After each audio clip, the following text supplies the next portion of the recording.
Hello दोस्तों, नमस्कार। आप सभी का स्वागत है हमारे channel Hindi GS practice class भाई। हम बताएं तो आज हम लोग क्या पढ़ेंगे। आज हम लोग हिंदी पढ़ रहे हैं, तो हिंदी में कहाँ तक हो गया था। चलिए आदिकाल का विभाजन देखते हैं। आदिकाल से शुरुआत करते हैं। हेडिंग डाल लीजिए आदिकाल। आदिकाल का समय कितना है? 1050 विक्रमी संवत से 1375 विक्रमी संवत। अब इसका माइनस करेंगे तो कितना आ रहा है? इसमें कितना माइनस करेंगे तो कितना आएगा? तो चलिए इसमें 57 माइनस करने पर कितना आ रहा है? 900। कितना आ रहा है? 993 इसका ईस्वी आ रहा है। 993 ईस्वी आ रहा है। तो इसका काल विभाजन कब हुआ था? तो 993 ईस्वी में हुआ था। और 1375 को माइनस करेंगे तो कितना होगा? कितना बनेगा? 57। इसमें भी माइनस करने पर कितना बन रहा है? 57 यानी 57 माइनस करने पर कितना आ रहा है? तो 1318 ईस्वी आ रहा है। 1318 ईस्वी आएगा। तो आदिकाल का समय कितना है? तो 993 ईस्वी से लेकर कितना आ रहा है? 1318 ईस्वी तक आ रहा है। अब विक्रमी संवत में देखते हैं तो 250 से विक्रमी संवत से 1375 विक्रमी संवत आ रहा है। आदिकाल का नामकरण हेडिंग डाल लीजिए। अब इतना हो गया होगा, देख लीजिए। अब हेडिंग डालिए आदिकाल का नामकरण। आदिकाल का नामकरण कहाँ से कब तक हुआ है? तो महमूद गजनवी का समय कितना था? 1050 ईस्वी से कितना था? 1017 ईस्वी तक था। 1050 ईस्वी से 1017 ईस्वी तक था।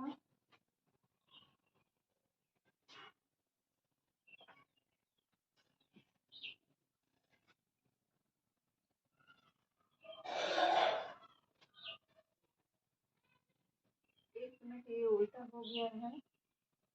1017 ईस्वी से कितना? 1050 ईस्वी तक हुआ है। अब सही है। तो कितना हुआ है? महमूद गजनवी के समय 1017 ईस्वी से 1050 ईस्वी तक था। अब अगला पॉइंट करके लिखिए। 1191 ईस्वी में मोहम्मद गोरी 1191 ईस्वी में मोहम्मद गोरी के आक्रमण किया था। मोहम्मद गोरी ने आक्रमण किया था। कब किया था? तो 1992 ईस्वी में क्या हुआ था? 1191 में मोहम्मद गोरी ने आक्रमण किया था। और कब? फिर दूसरा आक्रमण कब किया था? 1992 में तराइन के युद्ध में किया था। तराइन के युद्ध में किया था। इसमें पृथ्वीराज चौहान जीते थे और मोहम्मद गोरी क्या हुआ था? हारा था। इसमें पृथ्वीराज चौहान जीते थे और मोहम्मद गोरी हार गया था। अब यहीं से क्या होता है?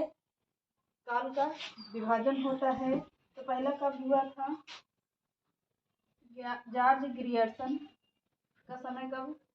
जॉर्ज ग्रियर्सन काल में जाने जाते हैं। तो चारण काल में वे कवि जो राजा का बढ़ा चढ़ा कर वर्णन किए थे, उन्हें क्या कहा गया था? उन्हें चारण काल कहा गया था। मिश्र बंधुओं का प्रारंभ कब हुआ था? तो उन्हें क्या कहा गया था? प्रारंभिक काल में रखा गया है। दूसरा, मिश्र बंधु प्रारंभिक काल का हुआ था। और तीसरा क्या है? आचार्य रामचंद्र शुक्ल। इन्हें ये किसके लिए जाने जाते हैं? तो वीर गाथा काल के लिए जाने जाते हैं। हजारी प्रसाद द्विवेदी ये किस काल के लिए जाने जाते हैं? तो ये आदिकाल का सर्वमान्य में, आदिकाल के लिए जाने जाते हैं, सर्वमान्य में होते हैं। तो महावीर प्रसाद द्विवेदी इसके लिए जाने जाते हैं। बीज वपन काल, इनका समय क्या हुआ है? बीज वपन काल के समय में राहुल संकृत्यायन सिद्ध सामंत काल का दोहरा नामकरण, ये सिद्ध सामंत काल से अपनी रचना करते थे। कब? दोहरा करण नाम से किया है। अगला देख लीजिए, आगे चलिए देखते हैं।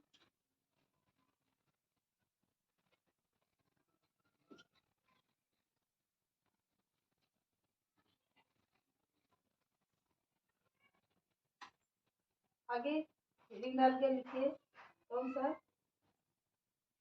7वें नंबर पर कौन आएंगे? डॉक्टर राम कुमार वर्मा। डॉक्टर राम कुमार वर्मा। ये किसके लिए जाने जाते हैं? ये संधि काल और चारण काल के लिए जाने जाते हैं। संधि काल और चारण काल के लिए जाने जाते हैं। अब 8वां लिख लीजिए। 8वां क्या है? विश्वनाथ प्रसाद मिश्र। विश्वनाथ प्रसाद मिश्र ये किसके लिए जाने जाते हैं? इन्हें वीर गाथा काल के नाम से जाना जाता है।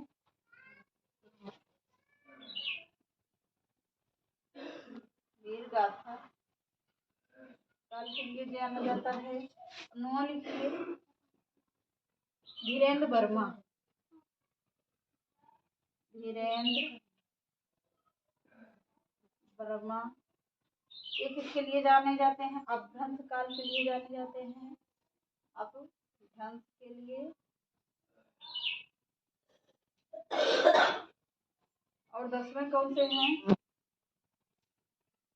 सुमन राजे आधार काल के नाम से जाने जाते हैं।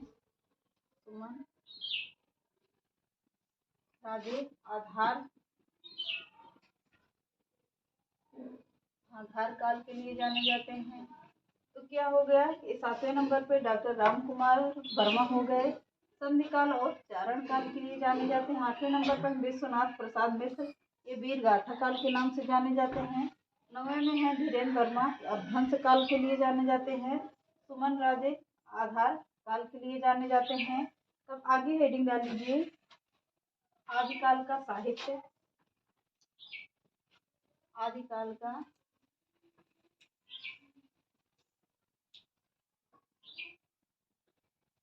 आदिकाल का साहित्य। अब इतना हेडिंग डाल लीजिए और इसमें लिखते हैं आदिकाल का प्रारंभ कितने भागों में है? तो 3 भागों में हुआ है। तो पहला ऐसे कॉलम बना लीजिए, 3 कॉलम। पहला कौन सा होगा? वीर गाथा काल प्रधान साहित्य था। वीर गाथा काल क्या था? प्रधान साहित्य था। दूसरा कौन सा है? धार्मिक साहित्य। धार्मिक साहित्य ये किसका है? सिद्धनाथ और जैन धर्म के लिए है। सिद्ध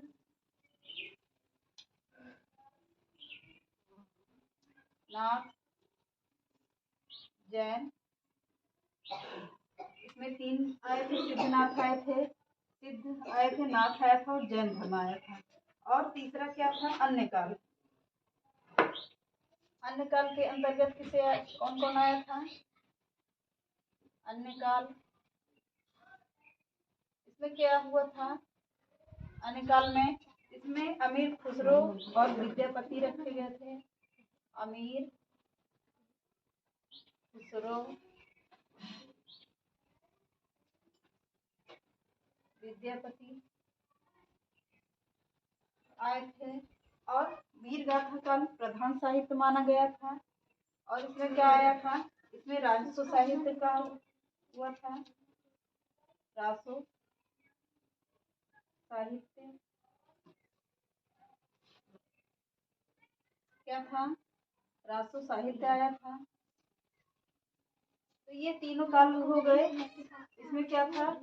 वीर गाथा काल आया था, धार्मिक साहित्य आया था और अन्य काल आया था। 3 काल में विभाजन किया गया था इसका। तो वीर गाथा काल प्रधान साहित्य में रखा गया था, धार्मिक साहित्य सिद्धनाथ जैन में रखा गया था, अन्य काल में अमीर खुसरो और विद्यापति रखे गए थे। तो तीनों हो गए। अब क्या? और राजस्व साहित्य हेडिंग डाल लीजिए।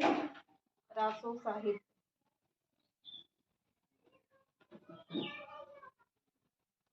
रासो साहित्य। अब इसमें लिखिए क्या, एक लाइन लिखिए पॉइंट करके। वीर रस प्रधान साहित्य को, वीर रस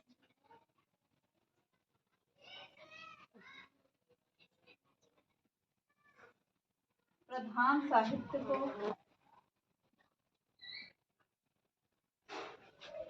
रासो साहित्य कहा गया। प्रधान साहित्य को रासो साहित्य कहा गया।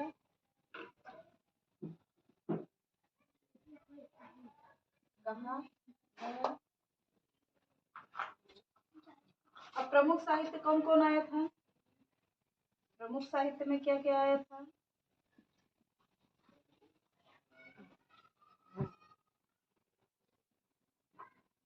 प्रमुख साहित्य में क्या आया था? पृथ्वीराज रासो, रासो साहित्य आया। पृथ्वीराज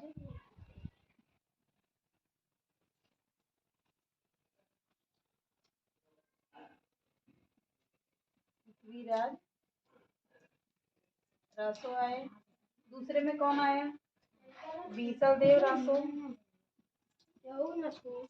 बीसल देव रासो। तीसरे कौन आए थे? इसमें परमाल रासो आए थे, परमाल रासो आए थे। तो इसमें प्रमुख साहित्य में रासो साहित्य का प्रचलन आ गया था। पृथ्वीराज रासो आए थे, बीसल देव रासो आए थे और परमाल रासो आए थे। ये क्या हो गए? अब इसमें हेडिंग डाल लीजिए पृथ्वीराज रासो। इतना स्क्रीनशॉट ले लीजिए, आगे बढ़ते हैं। हेडिंग डाल लीजिए, आगे बढ़ते हैं। सॉरी, इसमें स्क्रीनशॉट ले लिया होगा। अब आगे देखिए, हेडिंग डाल लीजिए पृथ्वीराज रासो। अब यहाँ से रासो साहित्य का परंपरा हो गई है। पृथ्वीराज रासो ने किसकी रचना की थी? पृथ्वीराज रासो किसकी रचना की थी? पृथ्वीराज रासो। कवि कौन थे इसमें? कवि चंद्रबरदाई थे। चंद्रबरदाई थे। नायक कौन था इसमें? नायक पृथ्वीराज रासो थे। पृथ्वीराज रासो। और इसमें क्या था? नायिका कौन थी? नायिका संयोगिता थी। संयोगिता, संयोगिता। और कौन थी? ये कन्नौज के राजा जयचंद्र की पुत्री थी। ये ब्रेकअप में लिख लीजिए। ये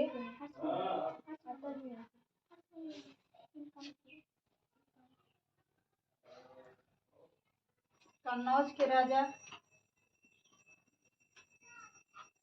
कन्नौज के राजा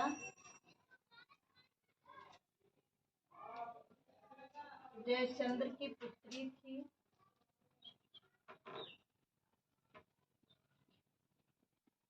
कौन थी संयोगिता?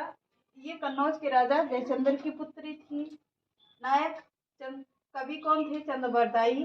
पृथ्वीराज रासो किसने लिखा है? तो चंद्रबरदाई ने लिखा है। इसमें नायक कौन थे? तो पृथ्वीराज रासो को रखा गया है। नायिका संयोगिता थी। ये तो कौन थी? संयोगिता। तो ये कन्नौज के राजा जयचंद्र की पुत्री थी। अब आगे देखिए, विभाजन कब हुआ था? 59 समय में इसका विभाजन कब हुआ था? विभाजन कब हुआ था? 69 में हुआ है। समय 69 में। अब इसमें देख लीजिए, रस कौन है? वीर रस प्रधान था। कौन रस है इसमें? तो वीर रस प्रधान माना गया है। और क्या था इसमें? श्रृंगार रस भी है। नायक और नायिका रहेंगे तो क्या होगा? श्रृंगार रस उत्पन्न होता है। तो इसमें क्या है? श्रृंगार रस भी है। अब अगला पॉइंट लिखिए, जयचंद्र ने अपना दूत गोर प्रदेश अफगानिस्तान भेजा था।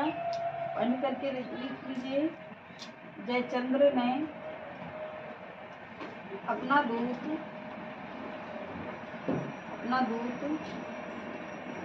गोर प्रदेश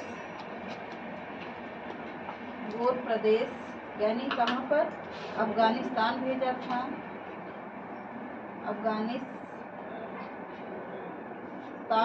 था।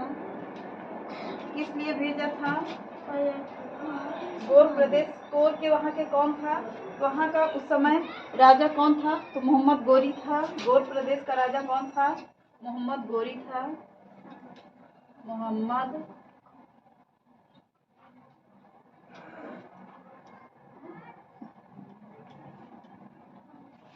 कौन था? मोहम्मद गोरी वहाँ का राजा था। मोहम्मद गोरी कौन था? तो वहाँ का राजा था उस समय। तब क्या हुआ? अगला पॉइंट लिखिए, 1191 में 1191 ईस्वी में किसके बीच युद्ध हुआ था? मोहम्मद गोरी और पृथ्वीराज चौहान के बीच हुआ था। कहाँ पर हुआ था? तराइन के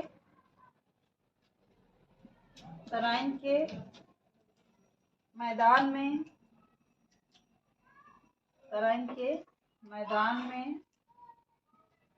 किसके बीच हुआ था? तो मोहम्मद गोरी और पृथ्वीराज चौहान के बीच हुआ था। पृथ्वीराज चौहान और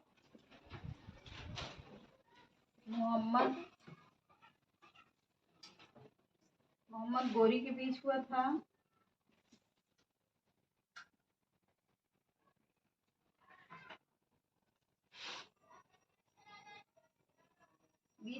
इसमें क्या हुआ था? गोरी हारा था। इसमें क्या था?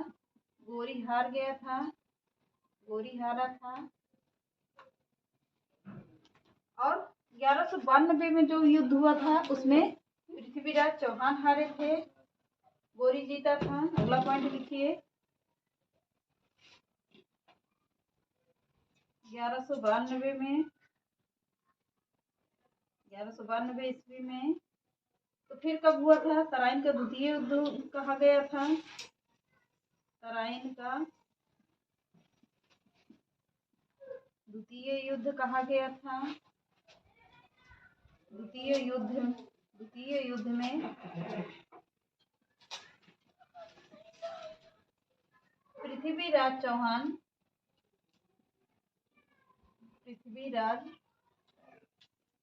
चौहान और मोहम्मद गोरी के बीच हुआ था, जिसमें गोरी जीता था। और गोरी के बीच हुआ तो गोरी क्या था? गोरी जीता था। मोहम्मद गोरी क्या था? गोरी जीता था इसमें, और पृथ्वीराज हारे थे। अगला पॉइंट लिखिए, इसी से क्या कहता है पहले समझ लीजिए। तो पृथ्वीराज रासो की परंपरा, पृथ्वीराज रासो किसने लिखा है? तो चंद्रबरदाई ने लिखा है। इसके नायक कौन थे? इसके नायक पृथ्वीराज चौहान है। और नायिका कौन है? संयोगिता है, जो जयचंद्र की पुत्री थी। कन्नौज के राजा जयचंद्र की पुत्री थी। पॉइंट में विभाजन कब हुआ था? तो 59 समय में हुआ है। रस इसमें कौन सा है? वीर रस प्रधान माना गया है। और श्रृंगार रस भी है। नायक और नायिका के रहने पर क्या होता है? तो श्रृंगार रस की उत्पत्ति भी होती है। तो श्रृंगार रस भी है इसमें। जयचंद्र अपना दूत किसे? गोर प्रदेश अफगानिस्तान भेजा था। तो कब भेजा था? 1191 ईस्वी में। 1191 ईस्वी में तराइन के मैदान में किसके बीच हुआ था? पृथ्वीराज चौहान और मोहम्मद गौरी के बीच हुआ था, जिसमें गौरी हारा था और पृथ्वीराज चौहान जीते थे। तराइन का द्वितीय युद्ध हुआ था, कब हुआ था? 1192 में हुआ था। उसमें क्या था? पृथ्वीराज चौहान हारे था, मोहम्मद गौरी जीता था। अब यहाँ पे अगला पॉइंट लिख लीजिए। अब ऊपर से लिख लीजिए, नीचे का छोड़ दे रहे हैं। तो क्या है इसमें? आचार्य रामचंद्र शुक्ल ने आचार्य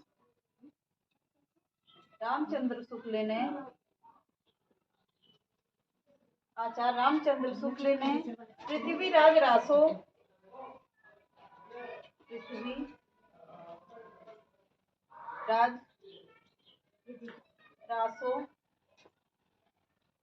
प्रथम महाकाव्य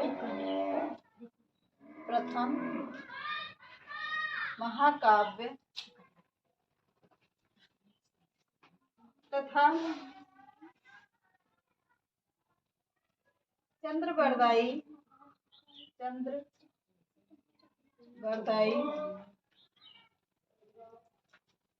को प्रथम महाकवि कहा। चंद्रबरदाई को क्या कहा? प्रथम महाकवि कहा।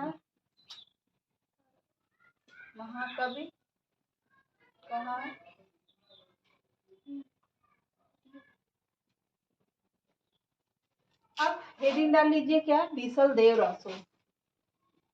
अब कौन आएंगे? बीसल